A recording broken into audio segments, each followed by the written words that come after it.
Hey guys, welcome to your Champion Body YouTube channel with me, your host, Ron Williams. We're continuing a series that we're doing on movements, and we're talking about the shoulder joints. And one of the things that we've said is all movement is not good for you. All lifting is not good for you. But there are some things and there are some movements that we do on a daily basis that we can't avoid because we live in the real world, right? So what do we do to offset some of those things that we do that may be hazardous to our joints? One of the things I want you to see here is the joint that we're talking about today is the shoulder. The shoulder joint is the joint that we have the most problems with. Part of the reason is it's the most mobile joint that we have in the body. It moves in every direction. I mean, period. The shoulder can do a whole lot.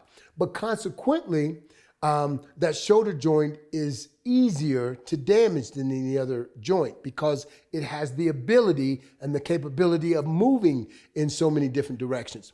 So what we want to do is alleviate some of the pain, alleviate some of the pressure, alleviate some of those bad movements.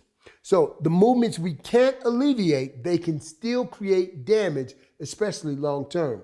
So I want you to strengthen the muscle around the joint so it actually protects that joint.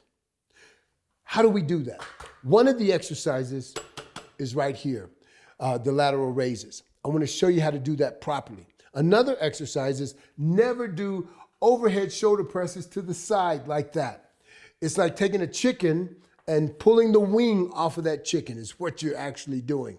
Except your joint and your muscles are much bigger and thicker, so it doesn't come off quite as easy. But with that being said, this particular exercise is going to be a help. If you ever do shoulder presses, remember, to the front, never to the side. That's going to create more damage. And what we want to do is fix those things that we're doing wrong or that we have to do that are poor movements. So, with this particular exercise, the objective is to push down and away from the body. If you don't push down and away, what will happen is the traps will get engaged in this movement. But if I concentrate on pushing my arm down and forcing the elbow away from the body, I'm in good hands. The other thing I want to concentrate on is not lifting with my wrist or my forearm. It looks like this.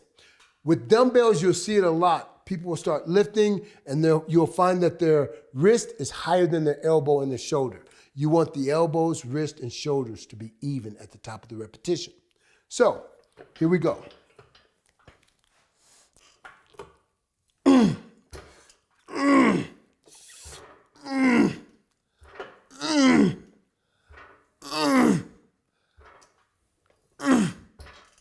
Even with an exercise like this, you can use the forearm and the wrist to try to get this movement all the way through to a full range of motion. When you do that, you're putting pressure on the elbow joint. You want to move away from that in order to strengthen the shoulder and protect that joint. You don't want to damage the elbow joint in lieu of that. So with this exercise and with the front presses, with dumbbells, with cables, it's the same movement. So guys, I want you to concentrate on that. If you have problems in that shoulder joint, I first would get it checked out. After you get it checked out and the doctor say, hey, you're just perfectly fine, you can go ahead and work through this thing, start doing this exercise and watch what happens to that shoulder. See if it gets better. See if it gets stronger. Remember, all the muscle groups are made in an arc, and the shoulder is made in an arc, and that's how you want to work that muscle group, in that arc form that it's made in. So I hope you like this video, guys. God bless you. Until next time, boom, Coach out.